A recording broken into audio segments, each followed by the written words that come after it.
Well guys, there's been a little bit of a problem and as a result, a delay. Originally what I was planning to do was install the electronics in the hollow body guitar that I'm building. However, I ran into a little bit of an issue.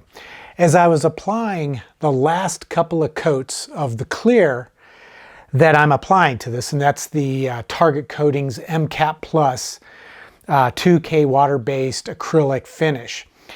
It's a matte sheen, and the last couple of coats, which are supposed to be laid down absolutely perfectly smooth, ended up really splotchy. And the reason for that had nothing to do with the product I was spraying. It had to do with my spray gun. And what happened was the gun started to pulse. Now, whenever a spray gun pulses, that's an indication of an air leak. And usually you can fix it by tightening the nozzle. That's usually loose, and that'll cause the gun to pulse.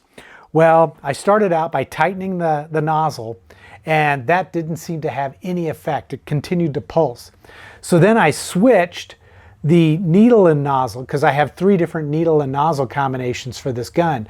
Well, all 3 of them did the same thing. It was pulsing. Even if there was no material loaded in the cup, if I was just shooting air, it was pulsing. Well, that's usually an indication that there's a leak somewhere else inside the gun. So what I did was I took the entire gun apart, cleaned everything, changed some seals, and was hoping at that point I had fixed it. But it continued to pulse, no matter what needle, nozzle, even the different air caps. All of them were causing or suffering the same issue of this pulsing. Well, then as I was kind of playing around with the gun, I noticed that this end piece here, where the cap threads on, comes off really easily.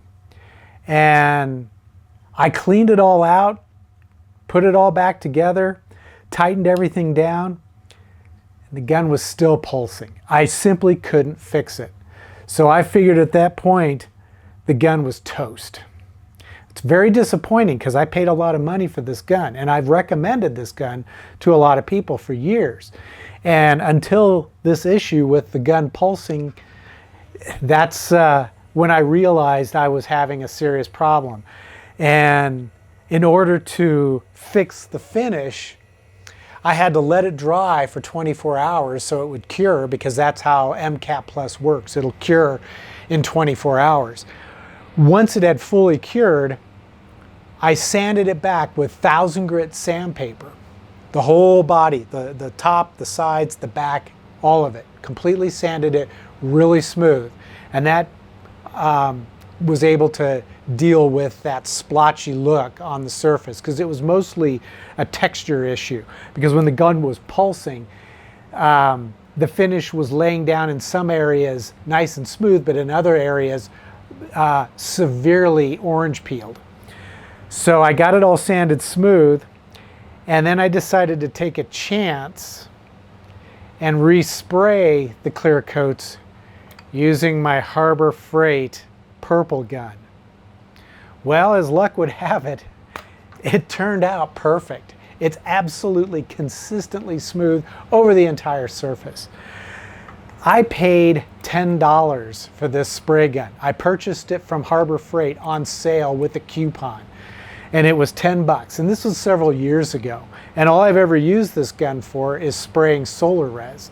I've never used it to spray any other clear coat, but I cleaned it all out thoroughly and then sprayed the MCAP Plus, and it laid down perfect.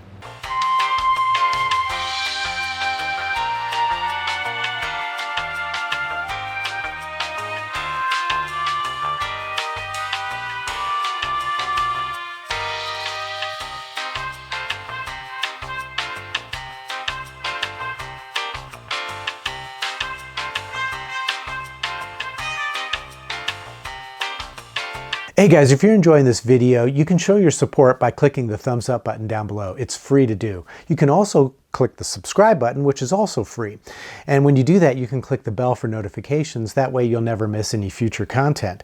But if you want to take your support to the next level, you can click the thanks button and leave a tip in the amount that you think is fair, Or you can click the join button or the subscribe plus button and become a member of my channel. And as a member, you're going to be able to enjoy videos just like the one you're watching, but with much more detail and best of all, no ads. Now let's get back to the video. So I was really happy with that. I have at least salvaged it, but it's delayed the project. So I'm not going to be able to start installing the electronics until the next episode.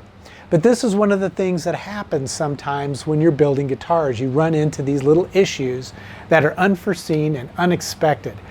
And if you're lucky, you can figure out a quick way to solve the problem and move on. And that's what I did by using this purple gun.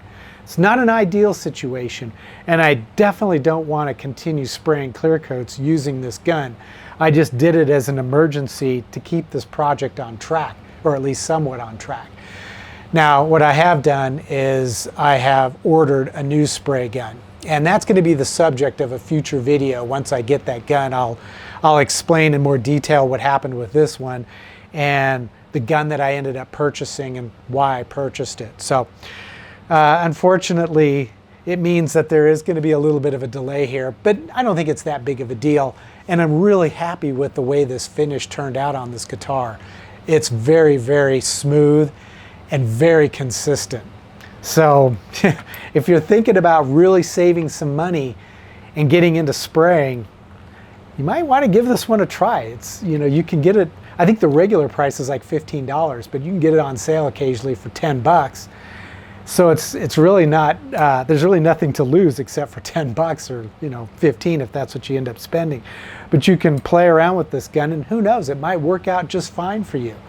But I have a little bit higher expectation for what I want when it comes to spraying. So the gun I've ordered is going to be a much higher quality. So that should be an interesting topic once I get that gun in and can have a chance to play with it. I'll post a video that explains that gun in more detail. So at any rate, I hope that this video has been somewhat interesting for you. I guess the takeaway is always be prepared for when things go wrong, because they will when you're building guitars, especially when you're applying the finish. You just never know for sure what's going to happen. And you need to be prepared for a plan B. You need to have a plan B. And in this case, I had a plan A, and I really didn't have a plan B until after things went south on the plan A. And then I quickly formulated a plan B, and it worked. I happened to get lucky. At any rate, if you enjoyed the video, click the thumbs up button. You know the drill. It helps the channel. And until the next episode, as always, take care, stay safe, and I hope you'll be back for more of these guitar building videos.